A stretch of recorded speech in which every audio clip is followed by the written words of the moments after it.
The calm of that crisp morning shattered like glass when loud sirens began echoing across Timberline Lake. I froze on my freshly built dock, clutching a heavy box marked fragile as two police cruisers roared down the dirt road.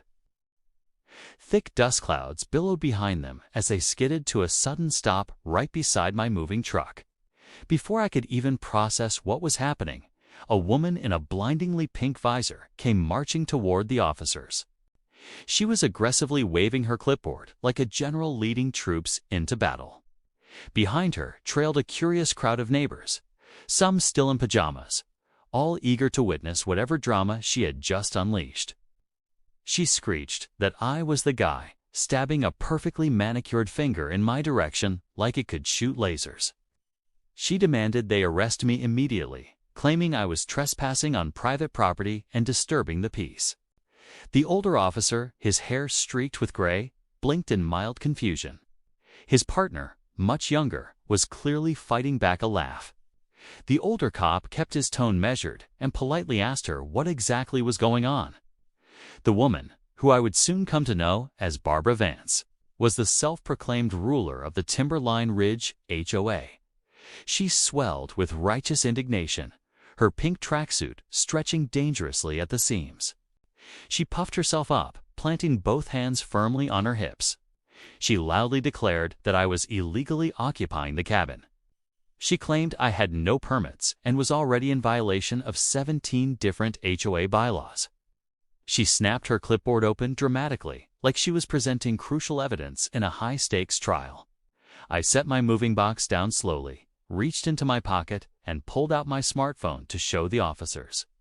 I calmly introduced myself as Wyatt Reynolds and explained that I actually owned the property, having just closed on it last week. I held up the official digital deed for the older officer to see clearly on my screen. I explained that the cabin used to belong to my Uncle Chester, and he had left it to me.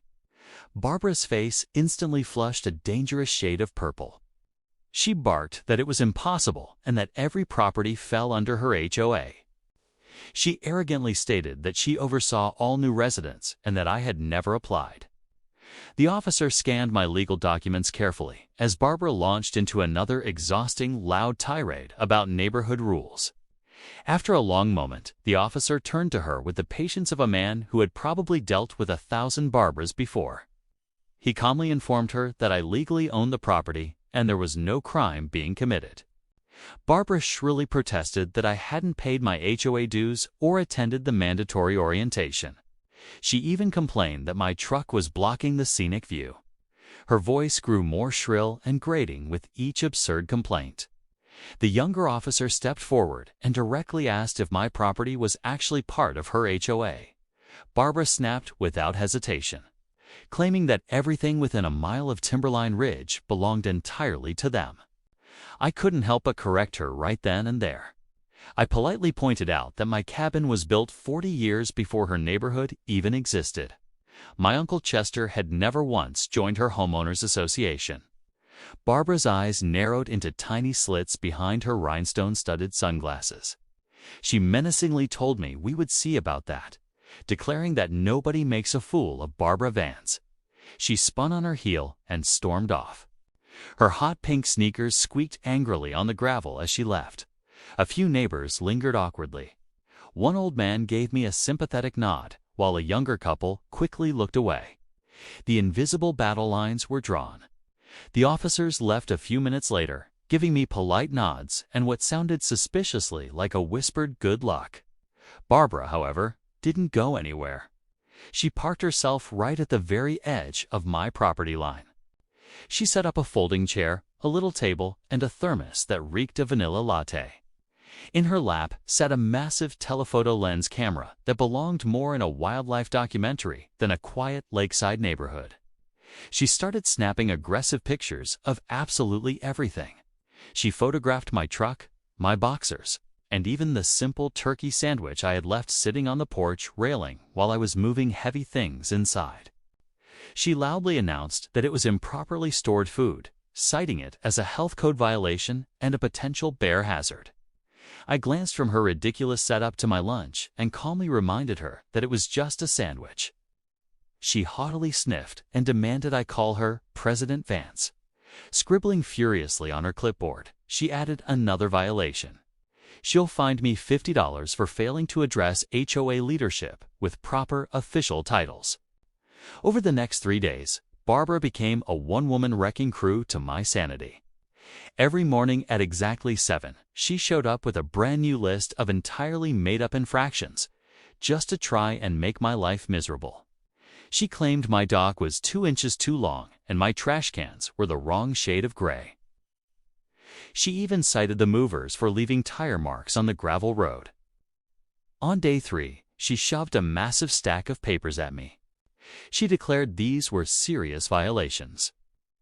She demanded $900 for unauthorized dock usage, $600 for non-compliant refuse containers, and $1,200 for damage to the so-called community road.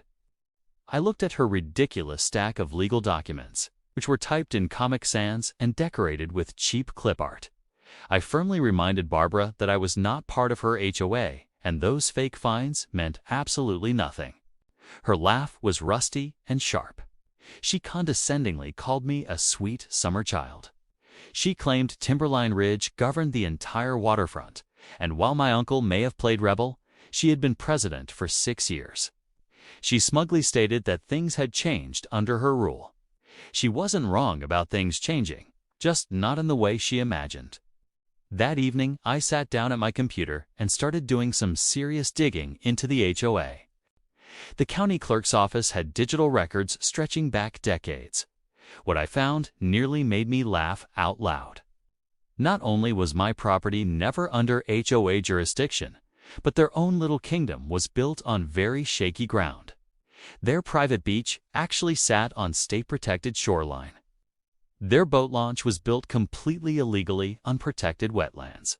Even their beautiful scenic trail crossed over private property they didn't legally own. Then came the smoking gun. I found public email chains between Barbara and the former board. They laid out their explicit plan to expand HOA territory by aggressively intimidating non-members into voluntary compliance. By sunrise, I had all my necessary ammunition. The State Environmental Protection Agency was very eager to talk about wetlands violations. The county commissioner wanted to know much more about the illegal local construction. The war Barbara had foolishly started was about to take a very different turn. The calls I had made were already stirring up massive waves. Within days, the Department of Natural Resources wanted answers about restricted access. While state agencies quietly moved in the background, Barbara went into overdrive. One afternoon, I came home from a grocery run to find my dock wrapped tightly in blinding orange tape, crisscrossed like a violent crime scene. A laminated notice flapped in the breeze. It announced in bold red letters an immediate violation for unauthorized watercraft mooring. The absolute punchline to all of this was that I didn't even own a boat of any kind. But Barbara didn't let little details like reality get in her way. She had also formed what she proudly called her compliance committee. 3 women trailed behind her everywhere, perfectly synchronized in matching pink visors. They took shifts standing directly at my property line. With clipboards in hand, they documented every second of my existence like I was the star of a boring reality show. On Tuesday, they recorded excessive smoke from my grill. On Wednesday, when I hammered a loose board on my porch, I got slapped with a fake citation for unauthorized construction without permits. But the grand finale of her absolute insanity finally came on Thursday afternoon. Barbara marched up with a decibel meter, pointed it right at my dock, and waited as I walked across the wood. She triumphantly announced a reading of 82 decibels, acting like she had just cracked some secret code. She claimed that was above their peaceful enjoyment threshold of 75. I stared at her, blinking in disbelief. I asked her if she was really trying to fine me for the simple act of walking on my own wooden dock. She haughtily sniffed and argued it wasn't walking, but aggressive stomping with the intent to disturb. She waved the noise meter dramatically and bragged that she had 3 witnesses. Her committee nodded like matching bobbleheads. That was the exact moment my patience snapped like a dry twig. I meticulously documented everything. I saved every photo, every fake citation, and every absurd claim. Then, I launched my devastating legal counteroffensive. The first official inspector arrived a week later. Barbara rushed out to intercept him, clutching her clipboard to her chest. But her arrogant confidence instantly faltered when he introduced himself from the environmental agency. I watched happily from my porch with a warm mug of coffee. He measured the HOA's beach area, snapped pictures of their illegal structures, and took deep soil samples right from their unpermitted neighborhood boat launch. More government officials followed like falling dominoes. The county surveyor spent 2 full days staking real property lines. The Public Access Committee investigated the illegally blocked entry points to the beautiful lake. Each official visit chipped away at Barbara's smugness. Each day, her pink visor tilted just a little more crooked.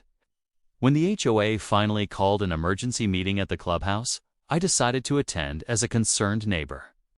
The room buzzed with anxious murmurs as Barbara gripped the wooden podium, desperately trying to control the narrative. She declared this was a targeted harassment campaign by their newest resident, pointing directly at me. She falsely claimed I was bitter about their reasonable fees, so I called inspectors to intimidate them. A man in the front row raised his hand and asked if it was true the state was fining them $50,000 for wetlands violations. Barbara's confident veneer completely cracked. She stammered that it was under negotiation. Another woman spoke up, asking about the cease and desist order for the beach where her kids played every single summer. Barbara quickly lied, calling it a temporary setback. She claimed her husband's cousin was a lawyer, and they would appeal. I stood up slowly from my chair and politely asked if I could address the entire neighborhood board. Barbara's glare could have peeled paint right off the walls. She yelled that I was not a member and didn't belong there. But before she could shut me down, the treasurer raised his hand and suggested they hear me out. I walked up to the front with a neat folder tucked under my arm. I handed out copies of the original lake surveys, the state findings, and the actual legal boundaries of their HOA to the completely stunned board members. I explained that for years, their association had illegally claimed authority over properties and public land it didn't own. This included my cabin, 3 vintage properties on the North Shore, and 2 acres of state waterfront. The reaction was explosive and immediate. The room descended into pure chaos as neighbors shouted over one another. Board members frantically flipped through the documents, their faces draining of color with every single page.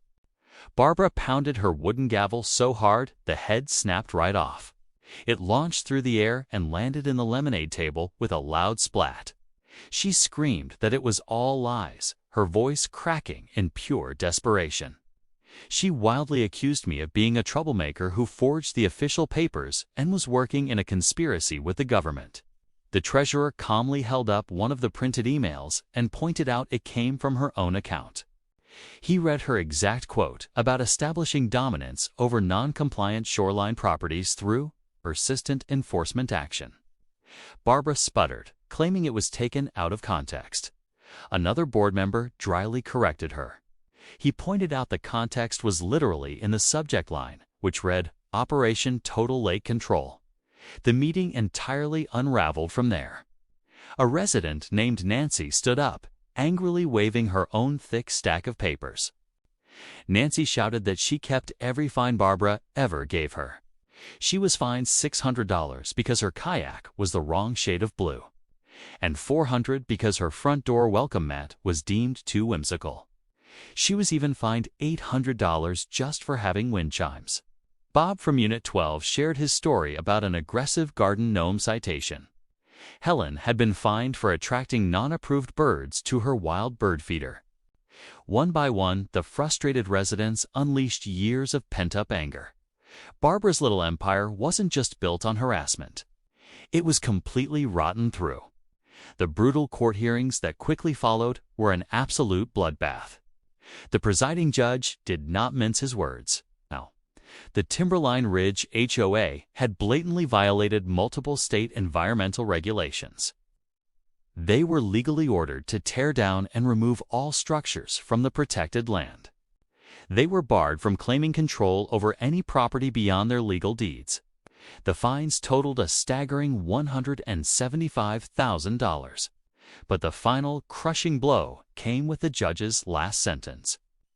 Due to hard evidence of intentional misrepresentation and the severe harassment of non-member owners, the judge barred Barbara Vance from holding any HOA leadership role for 10 full years. The courtroom filled with a stunned hush. Then came Barbara's agonizing shriek. It was a sound so piercing it could have cracked glass. She howled that he couldn't do this, crying that she built the community and that she was the HOA. Security guards quickly moved forward. She aggressively lunged at the judge's bench. Her pink visor flew off mid-scream as her embarrassed husband scrambled to hold her back. She kept screeching about the 10-year ban as the judge's heavy wooden gavel slammed down hard. The judge held her in contempt of court and slapped her with an additional $5,000 fine. Barbara collapsed into her chair, pale as paper. Her mouth kept opening and closing silently, like a completely stunned fish. Meanwhile, her once fiercely loyal neighbors quietly filed out of the courtroom, making absolutely sure not to meet her crazy eyes. The tyrannical queen of Timberline Lake had finally and permanently lost her precious plastic crown.